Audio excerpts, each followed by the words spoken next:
Saurabh Joshi fake है। Saurabh Joshi views के लिए कंटेंट बनाता है। सौरभ जोशी की शादी भी फेक है। सौरभ जोशी का डिवोर्स होने वाला है और कुछ ऐसा होने वाला है जिससे उसकी शादी, उसका करियर, उसकी इज्जत सब पर इंपैक्ट आने वाला है। लेकिन कहानी यही खत्म नहीं होती, क्योंकि अगर इन सब स्टोरीज को एक साथ कनेक्ट करोगे तो एक ऐसा पैटर्न निकल कर आएगा जिसे देखने के लिए आपको एंड तक रुकना पड़ेगा और आप खुद डिसाइड करोगे कि ये पब्लिक ओवर रिएक्ट कर रही है या सच में कुछ बदल रहा है। सौरभ की विलेज व्लॉग को देखने से ये पता लगता है कि उनकी वाइफ जो है वो फुल ट्रेडिशनल कपड़ों में आ गई हैं, गांव में काम कर रही हैं, फुल देहाती वाइब्स बटोर रही हैं और बिल्कुल वो विलेज में ही थी। और वो वाला मोमेंट वायरल भी हो गया इंटरनेट पे और लोगों ने सोचा कि चलो कोई तो यूट्यूबर है जो आज भी डाउन टू अर्थ है और अपने रूट्स के साथ जुड़ा हुआ है। लेकिन फिर लोगों ने नोटिस किया कि सौरभ जोशी तो गांव के अंदर है ही नहीं, वो तो होटल के रूम में बैठे हुए हैं और ये जो साड़ी पहन के उनकी वाइफ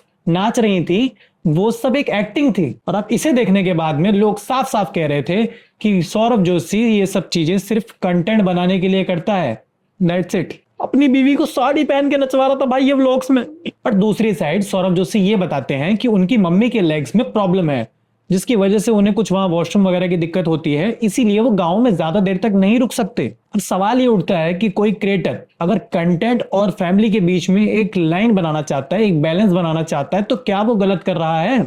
लेकिन जब तक लोग सौरभ जोशी के कंटेंट पर बोल रहे थे तब तक बात अलग थी, लेकिन अब लोगों ने सौरभ जोशी के रिलेशनशिप स्टेटस पे भी बोलना शुरू कर दिया है। कुछ लोगों का तो कहना है कि सौरभ जोशी की शादी ही फेक है और उनका डिवोर्स होने वाला है फ्यूचर में। वाह रे एस्ट्रोलॉजर्स, क्या भविष्यवाणी मारते हो तुम, वाह। लेकिन सौरभ और उसकी वाइफ ने साफ साफ के क्लियर कर दिया है कि ऐसा कुछ भी नहीं है। उन्होंने अपने छोटे भाई साहिल के साथ एक वेडिंग प्रैंक किया था जिसका उनकी खुद की शादी के साथ कोई लेना देना नहीं है। और डिवोर्स तो खैर वो तो भूल ही जाओ। और ये सब सौरभ जोशी के साथ पहली बार नहीं हुआ है, ये सब क्रिएटर्स के साथ बहुत आम बात है, क्योंकि जितना बड़ा क्रिएटर उतनी बड़ी भसूड़ी। अब जैसे ब्रेकअप्स, फाइट्स, कंट्रोवर्सीज, ये सब चीजें आपको क्रिएटर्स के साथ रोजमर्रा की जिंदगी में देखने को मिलती रहेंगी। लेकिन फिर एक फोटो ने सौरभ जोशी के करियर और इज्जत दोनों को दांव पे लगा दिया। अब लोगों ने सौरभ जोशी के व्लॉग्स में एक छोटी सी इमेज को नोटिस किया, जिस इमेज में उन लोगों को ऐसा लगा कि सौरभ जोशी को इंडियाज गॉट टैलेंट की तरफ से एक इन्विटेशन आया है। और उसके बाद जो ड्रामा हुआ, कुछ लोग एक्साइटेड थे, कुछ लोग टेंशन में थे, कुछ लोग इंटरटेनमेंट में यानी मजे लेने के लिए भी कमेंट्स मार रहे थे, और कुछ लोगों ने तो फ्यूचर पे प्रेडिक्ट कर दिया था सौरभ जोशी का कि भाई अगर सौरभ जोशी उस शो में गया तो फिर उसकी फैमिली इमेज का क्या होगा, उसकी फैमिली की इज्जत रहेगी या नहीं रहेगी, क्या ऑडियंस उसकी वीडियोस को देखेगी और क्या ब्रांड्स उसको डील्स देंगे फ्यूचर में।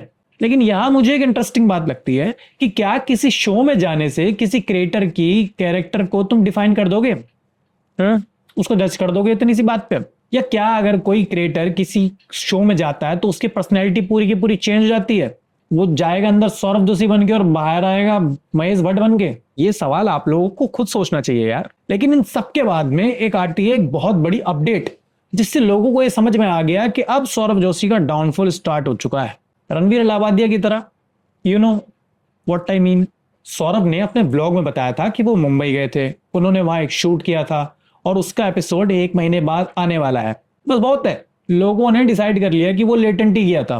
शर्त लगा लो जी। अब कमेंट्स भी बहुत तरीके के आते हैं। कुछ लोग ये बोल रहे हैं कि अब मजा आएगा ना, सौरभ जोशी अपनी डार्क साइड दिखाएगा लेटेंट शो में जाके, जैसे रणवीर इलाहाबादिया ने दिखाई थी। और दूसरी तरफ कुछ लोग ये बोल रहे हैं कि सौरभ जोशी को लेटेंट शो में नहीं जाना चाहिए, क्योंकि यार वो एक फैमिली व्लॉगर है, उसको फैमिलीज देखती हैं।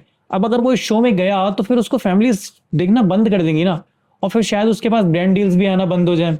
कितने भोले हो यार आप लोग, कितने भोले हो, क्यों सोच रहे हो यार आप इतना? सौरभ जोशी एक बहुत बड़ा क्रिएटर है, उसको अपने अच्छे और बुरे के बारे में अच्छे से पता है। आप लोग अपना दिमाग क्यों खर्च कर रहे हो इतना? लेकिन एक बात यह भी सच है कि क्रिएटर से ज्यादा उसकी ऑडियंस टेंशन में रहती है कि जिस क्रिएटर्स को वो इतना मानती हैं कहीं उन लोगों से कोई गलती ना हो जाए, ट्रू फैंस। लेकिन मेरे हिसाब से इंटरनेट पर सबसे इंटरेस्टिंग बात यही होती है कि लोग फैक्ट्स जानने से पहले ही अपना कंक्लूजन दे देते हैं। उन्हें पता होता है कि आगे क्या होने वाला है। कनेक्शंस। और अब कुछ सवालों का जवाब आप मुझको देंगे, जैसे क्या ऑडियंस कभी कभी अपने क्रिएटर्स को कुछ ज्यादा ही जज नहीं कर लेती है? और क्या सौरभ जोशी अगर ऐसे किसी अनएक्सपेक्टेड शो में या किसी कंट्रोवर्शियल शो में जाता है तो उसकी इमेज पे या उसके फ्यूचर या करियर पर कोई इंपैक्ट पड़ेगा? आपको क्या लगता है? कमेंट में जरूर बताना। देखो, सोशल मीडिया पर हर वायरल क्लिप के पीछे एक स्टोरी होती है और हर स्टोरी के पीछे बहुत से लोगों का ओपिनियन होता है। यहाँ पे मैंने दोनों साइड के ओपिनियंस आपको दिखाने की कोशिश की है। अब फाइनल डिसीजन आपका होगा कि आप क्या सोचते हैं उस बारे में। कमेंट में जरूर बताइएगा। साथ में इस चैनल को सब्सक्राइब जरूर करना है अगर ऐसी इंटरेस्टिंग और कनेक्शन स्टोरीज को जानना है तो।